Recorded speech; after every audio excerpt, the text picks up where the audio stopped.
This is what love is all about. Love is all about compromise. And compromise there, it's the word that I'm using today, but I am also putting a subtitle underneath it that is called flexibility. When you meet somebody, or when you love somebody, or when you say you love someone, you have to be flexible enough to make adjustments where they are necessary. Bible says in Amos 3:3, can two walk together except they agree? And so there has to be a form of agreement between you and the person. So if I decide to put up with you, and if I decide, for you to be my friend, there are certain things about you that I just have to put up with. There are certain things about you that I have to love. And so these are the adjustments that a lot of people try, a lot of people refuse to make when it comes to relationship.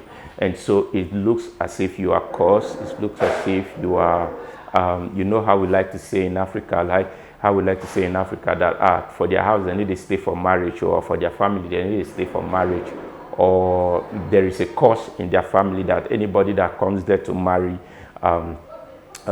they don't stay in marriage and all of that. And all of that is not true. I hate to disappoint you, but all of that is not true. Most of the things that we even think is spiritual, sometimes is just our ignorance. It's just our ignorance.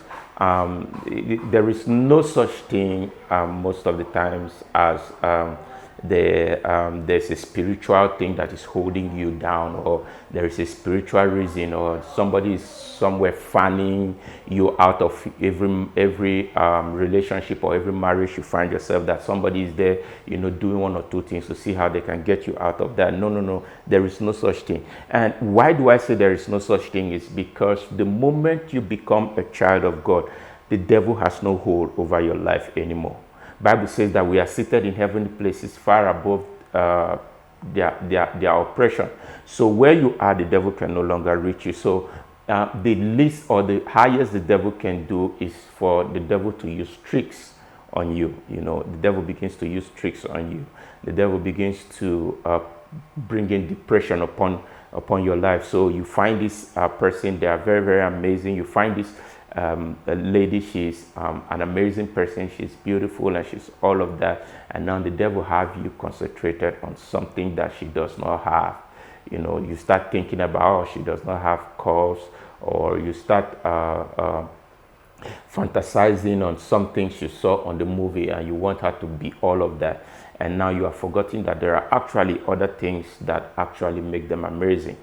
For some women, you start focusing on the fact that this guy does not have a G-Wagon, or this guy does not drive a Bentley, but he does have a car, maybe a Toyota Camry that gets you guys from point A to point B. You see how the devil begins to take your attention all of some of those things that are not even really, really relevant. And then the devil has you focused on the things that are not there. And so when you begin to focus on the things that are not there, it brings about depression. And when you begin to have depression inside of you, it can amount to all kinds of things. All kinds of sickness can begin to spring out from there. So most of the time, the devil always have you focus on the things that are not there. And that's the only trick the devil has. All the devil has is just trick.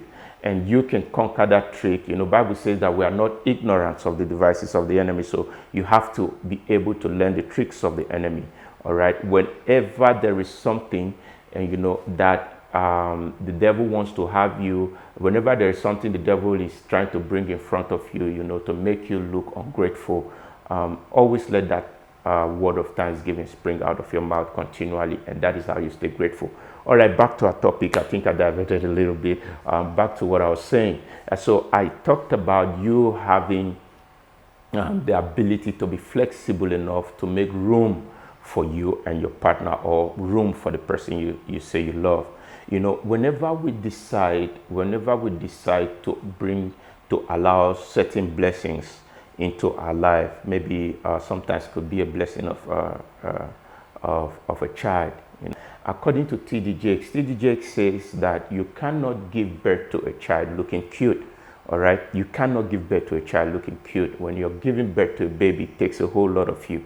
And for some people, giving birth to a baby can mess up your shape. So you got to decide, do I want this child or do I want to keep my shape? But the moment you decide that you want to have a baby or you want to have children or you want to have a child, however the case may be, there are certain things that it takes out of you. In fact, not just the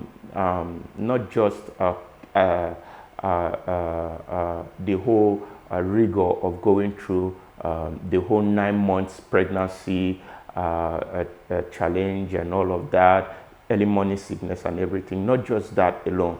The moment you give birth to that child, there are certain responsibilities that is required of you as a parent that you owe to that child until that child gets to a certain age. All right, there are certain responsibilities that are required of you, and so it is about relationship. The moment you decide to bring somebody into your life, you have to love them enough to make certain adjustments in order for them to be comfortable.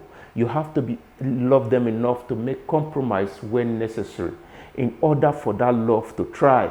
All right, so you cannot say you love somebody and every now and then you keep going from one person to another person, from one person to another person.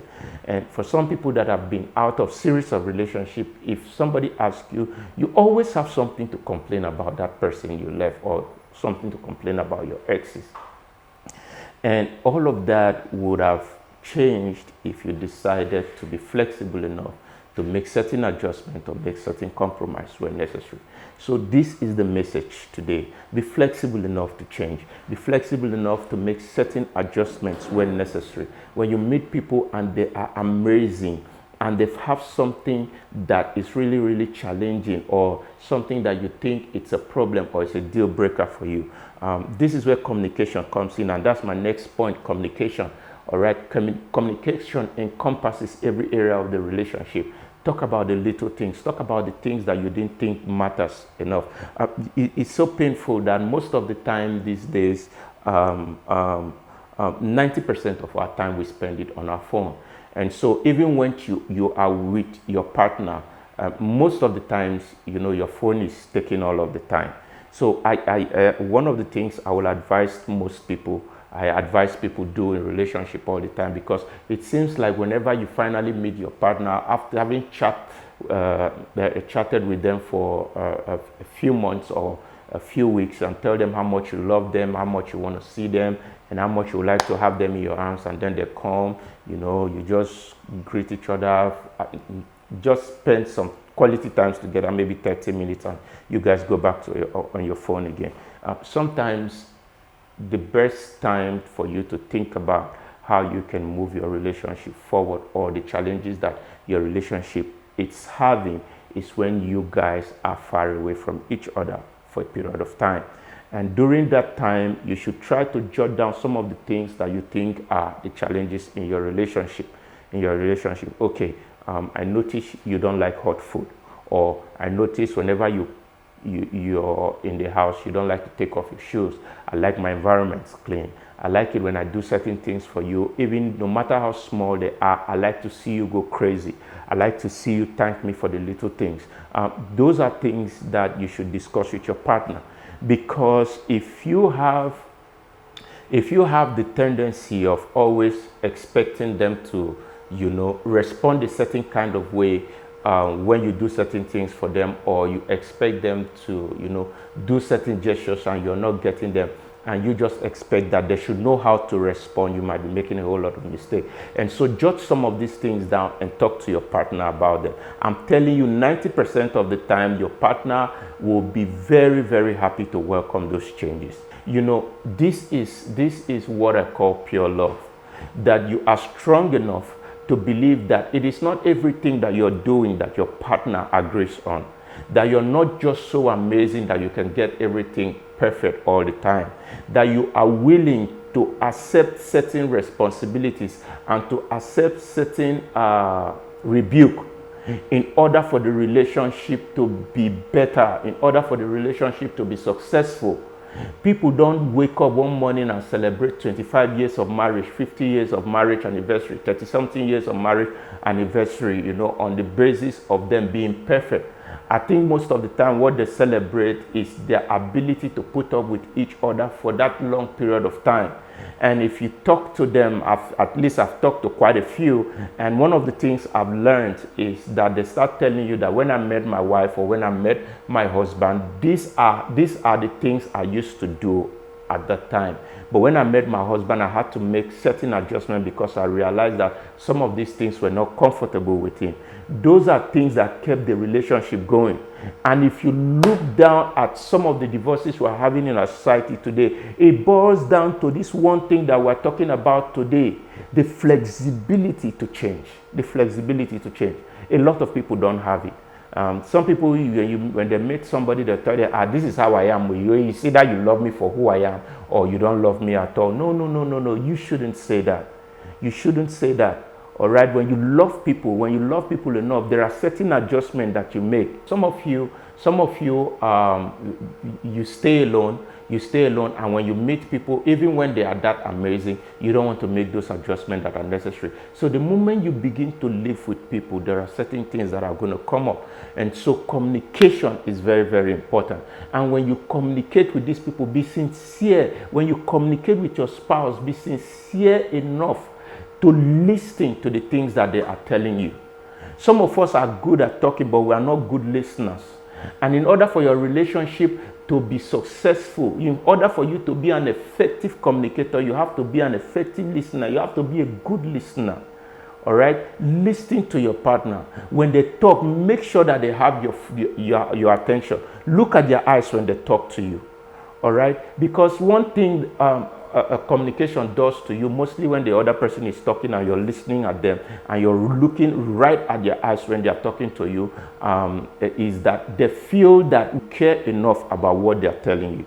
Sometimes you don't really care enough about, but by the time they see that you have dropped everything else that you're doing and you're listening to what they're saying, you're not just listening, you're looking at them while they're talking to you, they feel that you care about them. All right. And people would only care if they know that you care enough about them. They will reciprocate that care back to you. These are the little things that we need to give attention to in our relationship to make our relationship successful. All right. So I want to thank you for watching. So remember, there is no such thing as anybody cursing you, or there is no curse anywhere hovering around your life, taking you from one relationship to another. There is no such thing as curse. Sometimes, let me tell you, because we Africans, Africans most of the times, they like to, talk about witchcraft attack.